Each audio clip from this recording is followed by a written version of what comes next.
peux maintenant vous dire que nous faisons route vers l'Atlantique Nord pour attaquer les convois britanniques. Nous allons couler leurs navires jusqu'à ce qu'ils n'osent plus les laisser sortir des ports. Nous ne sommes que 2 cuirassés pour cette tâche. Mais le monde n'a encore jamais vu le Bismarck. Commandant, ouvrez le feu immédiatement. Bâtiment de tête, objectif. Tourelle parée à faire feu. Bâtiment de tête, objectif. Tourelle parée à faire feu. À gauche toute. Fire! Fire!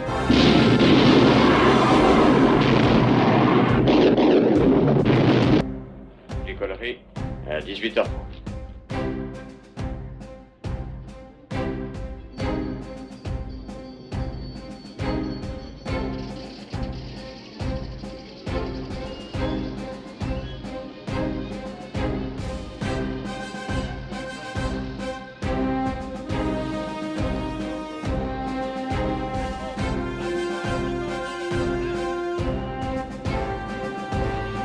Et lui, c'est quoi? Je vais attaquer.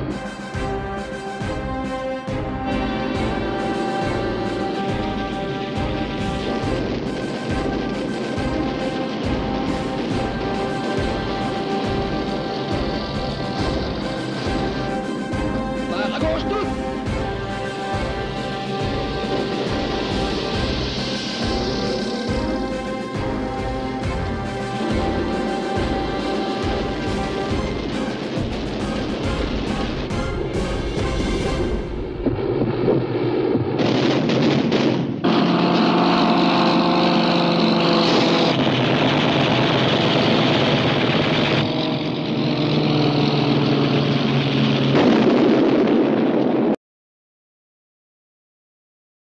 Bonjour à tous, c'est Guillaume. On se retrouve aujourd'hui pour une ouverture de boîte et pas n'importe quelle ouverture de boîte.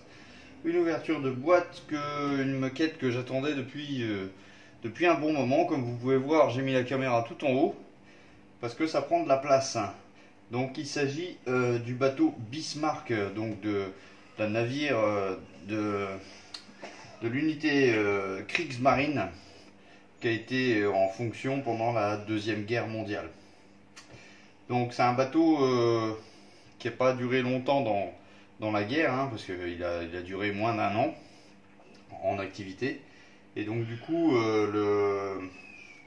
la légende de ce bateau, de ce cuirassé, a été faite par son impressionnante force de frappe, force de blindage, et puis tout ce que les Alliés redoutaient à l'époque, car c'était l'un des plus gros navires environ en 1941. Donc il a été fabriqué à partir de 1936 jusqu'en 1939, où il a été inauguré par Hitler en personne. Et donc il a été armé en 40 et donc il a connu la fin en 41. Alors ce qui est vraiment petit en termes d'opération, parce que un bateau de ce type-là, les Allemands, à l'époque, espéraient beaucoup mieux. Sur le plan tactique, c'était le plus gros cuirassé allemand de la Seconde Guerre mondiale. À l'époque, il faisait partie d'un plan pour que ce navire soit le plus petit. Il était considéré comme le premier d'une classe à venir, car les amiraux donc dans la Navy, enfin dans la partie maritime, envisageaient beaucoup plus gros. Donc il faut savoir que les Allemands à l'époque avaient des restrictions, enfin en 1936, avaient des restrictions par rapport au tonnage des bateaux de guerre, et donc il était annoncé comme 10 000 tonnes. C'était la restriction imposée suite à la Première Guerre mondiale. Et donc, naturellement, ce bateau ne faisait pas 10 000 tonnes, mais faisait 50 000 tonnes. Donc il a été construit bien à l'abri à Hambourg, en Allemagne. Et donc, les Allemands comptaient beaucoup pour ce genre de bateau couler tous les ravitaillements vers l'Angleterre. Donc j'y reviendrai au niveau historique parce que c'est une maquette militaire et donc du coup l'aspect historique me tient à cœur, si je peux dire. Donc à chaque partie du montage que vous allez voir de ce bateau, du début de la construction jusqu'à la fin, à chaque vidéo de montage, vous aurez le droit à environ 5 minutes je sais pas, je verrai bien, mais environ 5 minutes d'historique avant d'attaquer proprement dit le montage. Donc on va commencer la revue de boîte. Alors comme vous pouvez voir, là on a le visuel, sur le côté également. Là on a la vue du dessus. Bon, pas grand chose à dire au niveau de la boîte. Allez, on ouvre ça tout de suite. Donc je l'ai eu ce matin, donc j'ai pas ouvert quoi que ce soit. Alors, on va commencer par la coque.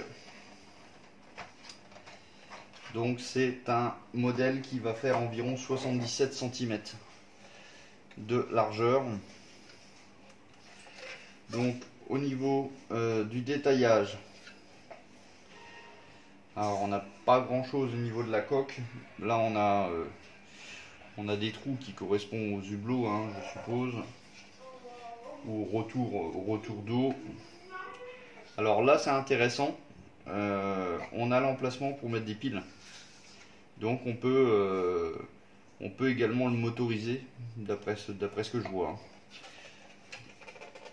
Donc une grosse ligne là, une grosse ligne de moulage. Bon, elle est en dessous, hein. Bon, il faudra quand même la poncer pour donner un aspect plus réaliste à l'engin. Donc on a deux grappes. Alors là, contrairement aux habitudes par rapport aux voitures ou autre chose, on a plusieurs grappes dans le même sachet. Là on a 4 grappes. Donc 4 plus 2 ça fait 6. Là j'ai encore une là. Donc ça je suppose que c'est le... Ouais, ça c'est le support.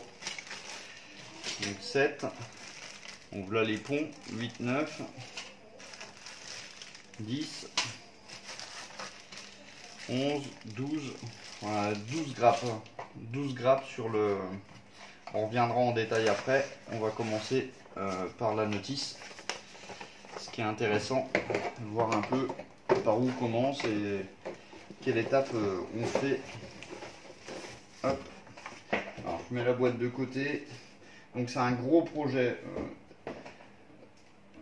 Hop. Alors je pose ça dans un coin. Excusez-moi. Tac. Alors je vais zoomer un petit peu. Voilà. Donc les premières pages sont dédiées à l'historique du bateau. Donc là on a une carte sur laquelle on voit le chemin parcouru par le bateau. Et donc c'est intéressant, même si moi j'ai imprimé de la doc, c'est intéressant de retrouver ça directement dans la notice.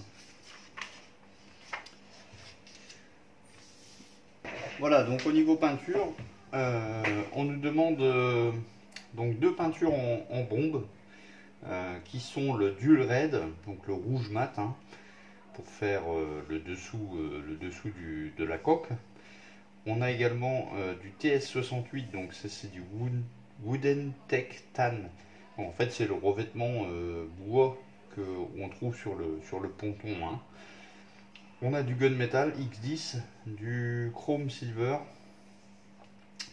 X12 du doré, donc ça je suppose c'est pour faire les hélices. Donc les hélices en fait il y en a 3 qui sont alimentées par 12 chaudières. Donc c'est quand même un gros bateau à l'époque, hein, qui avançait à 57 nœuds. Non pardon, attendez.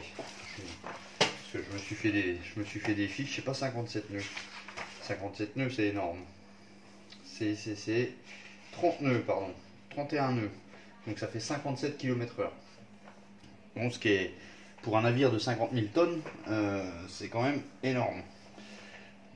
Donc on a du noir mat, du blanc mat, du rouge mat, du gris foncé, alors XF24, XF26 c'est du vert foncé, XF52 c'est terre mat, alors je sais pas où c'est que ça va se placer, XF54 du gris de mer foncé, donc ça le 54 c'est ce qui va recouvrir l'intégralité de la coque du navire, XF56 du gris métallisé, et puis du 66, XF66 du gris clair. Donc je vais vous montrer moi, parce que le montage est prévu depuis longtemps, donc j'ai commencé à accumuler de la doc, à me renseigner, etc. Là j'ai trouvé un plan de code couleur par rapport à la marque Trumpeter, parce que Trumpeter fait aussi le Bismarck, il fait en 1-200, donc c'est un très gros modèle, encore plus grand que celui-là, il fait plus d'1 mètre, hein. Et donc les codes couleurs, j'ai commencé à regarder et je me suis fait un tableau, donc avec les couleurs de Mister Hobby, couleur Tamiya, couleur Valero, et donc je vais faire un mélange de tout ça, parce qu'il y a des, par exemple le gris à mettre sur la coque, sur les peintures Tamiya, c'est du 10 ml. Et donc du coup j'ai peur d'en acheter 3 tonnes, hormis d'acheter la bombe, mais j'ai pas envie de faire la bombe. Donc du coup j'ai commencé à regarder. À ce niveau là je vous montrerai les peintures que j'ai déjà achetées. Je les ai pas encore tous, hein. Pardon. Donc la première étape, c'est tout simplement le support, le présentoir, hein, du bateau. Ensuite on attaque par des tourelles, donc les tourelles de 38 cm. Donc à savoir qu'il y a 8 tourelles, donc 4 à l'avant, 4 à l'arrière, et c'est 2 fois 380 mm. Donc c'est des gros canons. Ça c'est des canons principaux, hein. Les canaux principaux, pardon. Donc là oui, on retrouve bien les hélices en doré, hein. Donc après on commence à avoir le pont sur le devant. Donc à savoir, est-ce que je vais respecter l'ordre de montage, etc. Je ne sais pas. À mon avis, je crois que je vais assembler le principal et faire la peinture par la suite, comme sur un blindé par exemple. Donc là, en fait, on a une petite description des tourelles. Donc des 381, comme je vous ai dit, et les tourelles secondaires c'est des 150 mm, donc à courte portée ça faisait déjà bien mal, et ça pouvait être utilisé aussi pour la défense anti-aérienne, même si c'est pas vraiment une DCA, hein, mais ça faisait quand même le job. Donc on continue sur le pont arrière, donc également, hein, tourelle, mise en place des tourelles par l'arrière, parce qu'ils peuvent pivoter, hein, ces tourelles là. Donc ça c'est un bon point par rapport au modèle. Donc ensuite on passe sur la partie centrale du bateau. Donc là beaucoup de canons anti-aériens, donc les VLA, hein, les DCA, donc c'est les 37 mm. Donc à savoir que sur ce bateau il n'y en avait pas assez. C'est ce qui y est arrivé à la fin. Ensuite on attaque donc la partie centrale, la partie superstructure, la partie tour de contrôle, hein, donc avec les antennes, les choses. Donc là il va y avoir beaucoup de petites pièces. Donc ça c'est un montage à faire avant peinture. Et puis ensuite, une fois que tout était assemblé, dégraissé, bien enlevé les lignes de moulage, je pense que au niveau de la peinture il va falloir faire attention. On a également pas mal de jonctions, donc avec du panel line rehaussé, faire des coins d'ombre, des coins de jeu de lumière en fin de compte, hein, pour que le bateau en lui-même ne soit pas uniforme. Là j'en ai vu un en vitrine, c'était plat. Donc on continue, là on a des barques, des embarcations, hein. Le navire était équipé de canaux de sauvetage, même insuffisants, mais il y en avait quand même. Donc ce qui est bien, c'est qu'on a la vue éclatée, comme d'habitude. Et puis on a une photo de l'ensemble, enfin du sous-groupe terminé. Donc si on a un doute, on peut toujours s'y référer. Donc là je suis à la 18e étape. Enfin on vient terminer tout ce qui est support, support d'antenne, radio.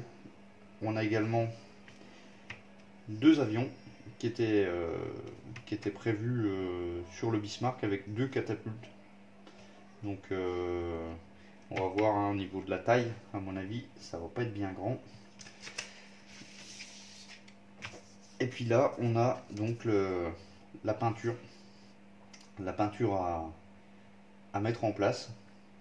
Donc tout est bien détaillé, hein. Donc on va dire qu'on a 3 couleurs principales. On a le hull red, le noir mat, le gris, et puis après c'est du noir, du blanc, bon, des petites choses. À savoir que les tourelles sont en 2 couleurs. Je sais pas si on a une vue de côté, oui. Là vous voyez, on a du XF24 avec du gris, donc du gris foncé, du gris clair. Ça va être sympa au niveau détail de peinture. Et donc là en fait on a toutes les grappes du kit. Bon, allez, on va voir un peu ce que ça donne au niveau grappe.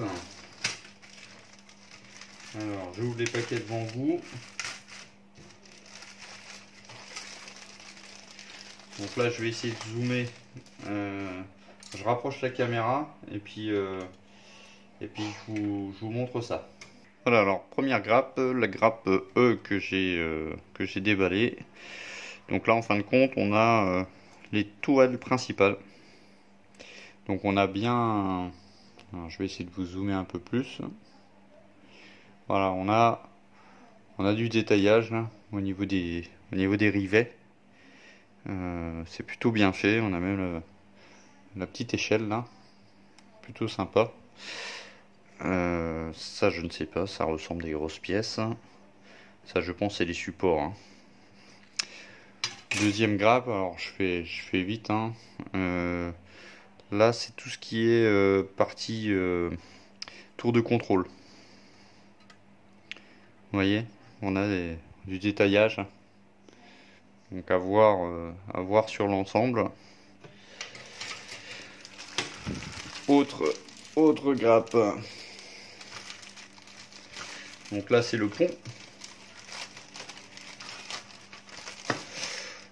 On va dire le pont du milieu. Donc là on a les positions pour mettre les tourelles de 150 mm. Et puis là on va avoir la position de tourelle pour du 380. Bon, c'est bien propre, hein. Il n'y a pas de gros défauts. Bon, de toute façon ça serait dommage sur un modèle comme ça, mais bon, on ne sait jamais. Donc là on a la proue et la poupe. Tac.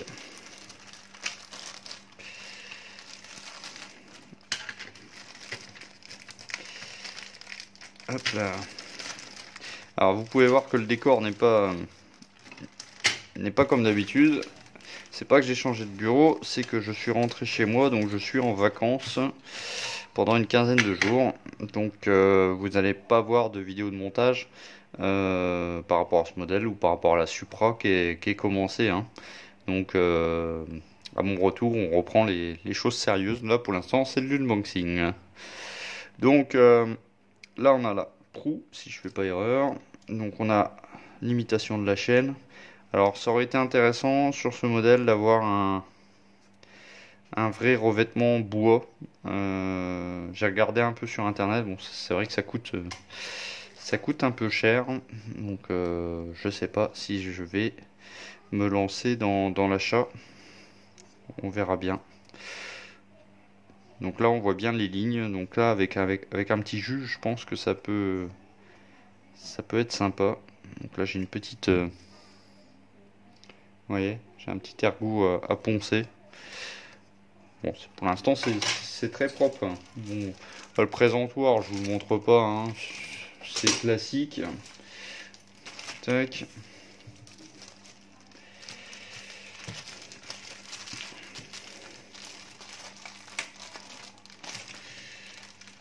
Hop. Alors là il y a du monde. Là il y a du monde. Donc on retrouve l'étoile de 380, l'étoile de 150. Là c'est sûrement les évacuations des chaudières. Là on a les supports de DCA. Vous voyez, hein, niveau canon. Les DCA de 150, les DCA de... je ne sais plus d'ailleurs le millimètre. Les DCA, les canons de 150 et les canons de 380. Donc on a bien une différence. Vous imaginez 38 cm de diamètre pour un obus de 700 kg, je crois.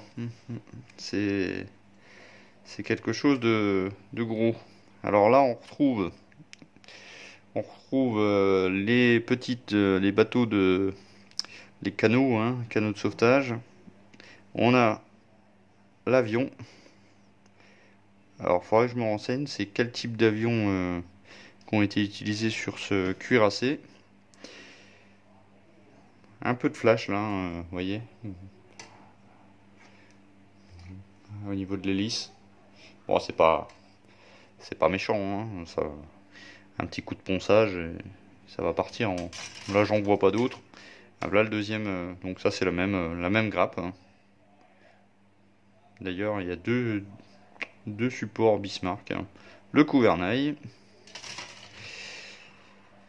Encore des tourelles. Les canons. Et il nous reste une dernière grappe.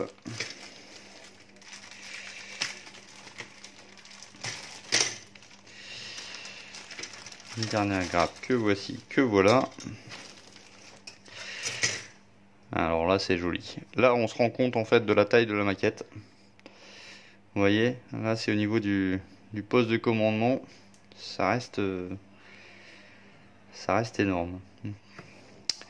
Mais c'est bon, après c'est une autre façon de faire de la maquette. Hein. Il y a les avions, les bateaux, les voitures civiles, hein, comme j'ai déjà monté. Et là, bon, c'est le côté historique du navire. Et il faut savoir que à ma première maquette, il y a une vingtaine d'années, c'était un porte-avions. Et j'avais pris énormément de plaisir à le faire. Donc du coup, ça me motive à en refaire un. Au niveau peinture, je peux vous montrer déjà ce que j'ai acheté, mais j'ai pas tout. Donc j'ai acheté les nouvelles peintures lac de chez Tamiya. Donc là c'est le Dual Red. Et donc la couleur du ponton Dectan, Wooden Dectan. Voilà, donc normalement en fait c'est conseillé les bombes. Je vais essayer avec les peintures lac. S'il y a besoin, je reprendrai une deuxième. Ça coûte vraiment pas cher comparé les bombes. Et puis au moins je pourrais essayer de faire des voiles, des choses comme ça. Donc après j'ai d'autres, le blanc, le noir, tout ça j'ai déjà. Donc j'ai racheté du Deep Green XF26. Donc là c'est de l'enamel. Du Flat Earth. Donc un crème plutôt foncé. Et puis un Dark Grey. Donc le Dark Grey, lui, il va être sur la partie supérieure des canons. Donc bah, écoutez, on va se terminer l'unboxing là-dessus. Ça fait déjà une grande vidéo. Je vous retrouve bientôt pour un deuxième unboxing parce que j'ai acheté plusieurs kits. Donc en espérant que ce montage va vous plaire. Je le ferai pas en step by step comme d'habitude, hein, parce que vous imaginez la construction de ce navire va être assez longue. Et donc je ne vais pas tout détailler. Par contre, à mon avis, vous aurez une vidéo de récapitulatif sur la coque, une vidéo de récapitulatif sur les tourelles, etc., etc. Donc comme ça, si ça intéresse quelqu'un. Si ça vous intéresse pas, sachez qu'on continuera le montage de voitures et d'autres en parallèle. Voilà, bah écoutez, je vous souhaite une bonne journée, une bonne soirée. Mettez-moi les pouces en l'air si vous avez apprécié soit la vidéo, soit le kit en lui-même. Et puis, ciao, bye bye.